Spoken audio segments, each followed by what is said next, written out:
चौथे की आप सभी को शुभकामनाएं। मैं आप सबको मुबारकबाद पेश करता हूँ।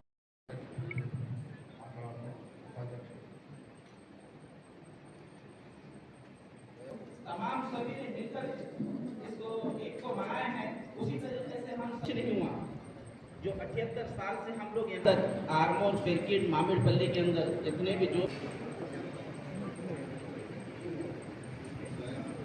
మున్సిపల్ కమిషనర్ గారికి రాజు గారికి డిఎల్పిఓ మున్సిపల్ వైస్ చైర్మన్ తిప్పకూడదండి, నీటి దగ్గర తీసుకుపోకూడదు. పిల్లలు చిన్న పిల్లల వాళ్ళకి తెలియదు, ఆ లోతు తెలియదు. స్వాతంత్రం కంటే ముందు సామూహిక ఉత్సవాలు లేకుంటుండే. ఒక భారతదేశంలో యూనిటీ కొరకు స్వాతంత్ర ఉద్యమంలో ప్రతి కులానికి మతానికి సంబంధం లేకుండా పాలు పంచుకునే విధంగా అప్పుడు ఈ గణేష్ ఉత్సవాలు అనేది డిజైన్ చేయబడింది. ఈ గణేష్ ఉత్సవాలను యూనిటీ కొరకు మనము ప్రారంభించడం జరిగింది. ఇప్పుడు దురదృష్టవశాత్తు అందరూ కాదు, కొంతమంది అక్కడక్కడ 1% అయింది, 1% కూడా కాదు, ఇంకా 0.05% అనుకుంటాను.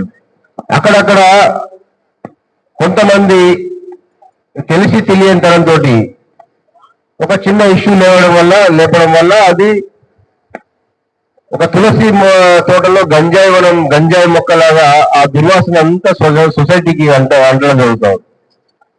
సో అది మనం కంట్రోల్ చేసుకోవాలా.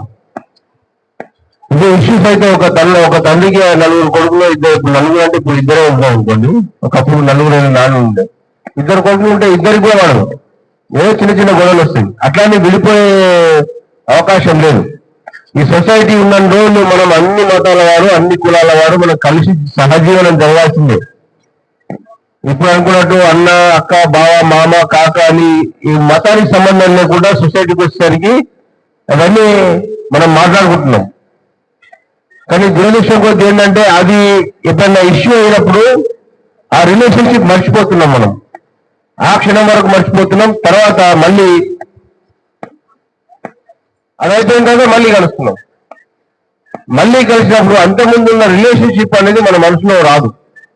ఒక మరక అనేది లోపల ఏర్పడుతుంది. ఆ మరక ఏర్పడకుండా ఉండడానికి మనం ప్రతి ఒక్కరము ఇలాంటి ఉత్సవాలలో సామూహిక ఉత్సవం డిఫరెంట్ కమ్యూనిటీ మధ్యనే కాదు, డిఫరెంట్ రిలీజియస్ పీపుల్ మధ్యనే కాదు, డిఫరెంట్ కమ్యూనిటీ మధ్యనే వస్తుంది, డిఫరెంట్ ఫ్రెండ్షిప్ మధ్య, ఒక కమ్యూనిటీ మధ్యనే గొడవలు కూడా అవకాశం ఉంటుంది. అనేది ఏ గొడవ కూడా గొడవ ఆస్కారం ఇవ్వకుండా మనం ఈ యొక్క ఉత్సవాలను చేసుకోవాలని నేను సందర్భంగా కోరుకుంటున్నాము.